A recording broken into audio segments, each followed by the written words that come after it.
Welcome to the Salt edition of Quick and Simple Life Hacks. We've put together 7 alternate ways to utilize salt to your advantage. Let's spice it up. Did something sticky or nasty melt on your iron? Not even a problem. Turn your iron to high and let it warm up. While it's heating, grab some wax paper or newspaper and sprinkle a generous amount of salt onto the surface. Now move the hot iron in a back and forth motion for about 1 minute. The salt will grab the residue and clump it up onto the paper. When you're done, you'll have a squeaky clean salt plate. Oops! Did you accidentally drop an egg on the floor or table? Cleaning up a wet egg can be a pain and take tons of paper towels to get it all, but no longer is that the case. Sprinkle a healthy dose of salt on the spill and let it sit for about 10 to 15 minutes. The salt will work as a coagulant and let you brush that eggy mess right into a bag. How exciting! Now, one of the worst things that can happen while cooking is a grease fire, but if you have some salt on hand, you can easily avoid calling the fire department. Grab your salt and pour it directly onto the flames. It'll cut off the flow of oxygen that's working as a catalyst and smother that flame. Did you walk away from the stove for a minute and come back to some nasty burnt food?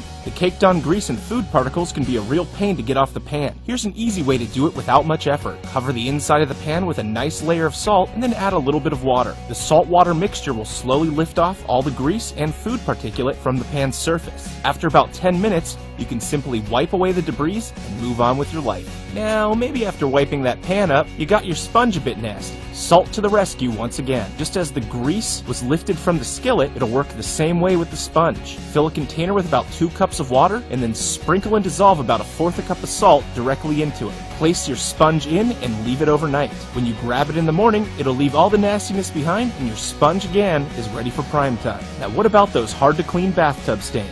Sometimes Comet and Ajax just won't cut it. So here's what we do. Check your garage for some turpentine and mix it with an equal amount of salt. Here I did about 1 cup of both. Now put on some safety gloves and make sure a window's open. This stuff stinks. Stir the mixture and dissolve as much salt as you can. Now apply the abrasive salt and turpentine potion directly to a sponge and start scrubbing away. After just a minute or so, you'll see those pesky stains lifting off and leaving you with a beautiful porcelain finish. Ah, shiny. Alright, finally, let's talk about that disgusting hair clog you found in the tub. First, clear all you can with your hands. And now let's make some natural Drano. Measure out 1/4 cup of baking soda and 1/4 cup of salt. Shake it up a bit and pour it directly into the open drain. Now get yourself about 1/2 cup of white vinegar and pour it down as well. The reaction will foam up and start eating away at that clog, but you're gonna let this sit for about 15 minutes so it can do its full job. While you wait, boil up a pot of water, pour it directly down the drain, clear out any remaining